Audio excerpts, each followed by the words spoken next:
தாராபுரம் தாரையஞ்சல் செய்தி தாரா முரளி. தாராபுரத்தில் போதை ஒழிப்பு விழிப்புணர்வு.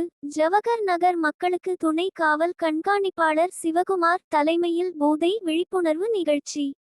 தாராபுரம் ஜவஹர் நகர் பகுதியில் பொதுமக்களிடையே போதைப் பொருட்கள் பயன்பாட்டால் ஏற்படும் பாதிப்புகள் குறித்து விழிப்புணர்வு ஏற்படுத்தும் நிகழ்ச்சி நடைபெற்றது.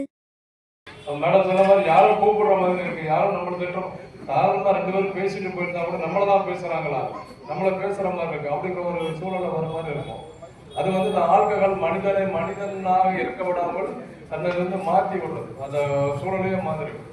ஒரு 12 மணிக்கு ஒயின் ஷாப் ஓப்பன் பண்றாங்க, 10 மணிக்கு வாசல்ல உட்காந்துருக்குறோம். 12 மணிக்கு திறக்கிற எப்ப திறக்கிற அந்த டைம் கை அப்படியே பதறது, குடிக்காமல் முடியவில்லை.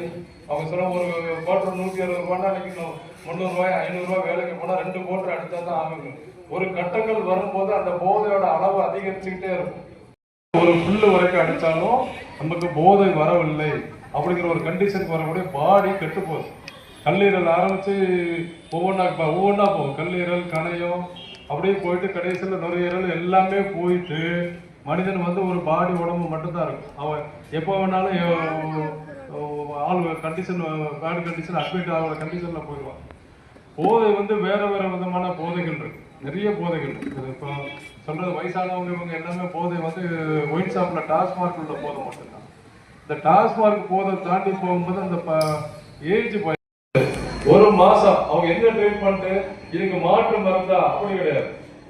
காலையில எந்திரிச்சு யோகா பயிற்சி, ஒரு வாக்கிங் போட்டு வெளியில போவார்.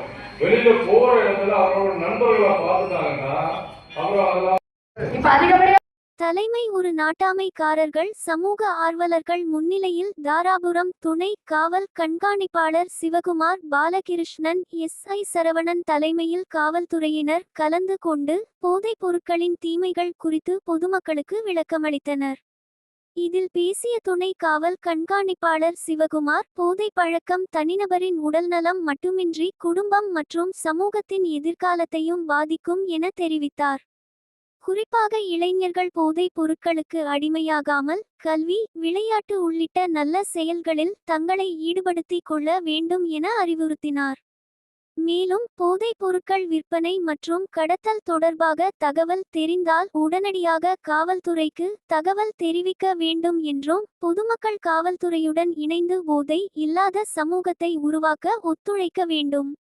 ஜவஹர் நகர் பகுதி பொதுமக்கள் மற்றும் இளைஞர்களிடம் போதைப் பொருட்களுக்கு எதிரான விழிப்புணர்வை ஏற்படுத்தும் வகையில் நடைபெற்ற இந்த நிகழ்ச்சி சமூகத்தில் போதை ஒழிப்பு குறித்த விழிப்புணர்வை மேலும் வலுப்படுத்தும் வகையில் அமைந்தது. 50க்கும் மேற்பட்ட ஊர் பொதுமக்கள் கலந்து கொண்டனர்.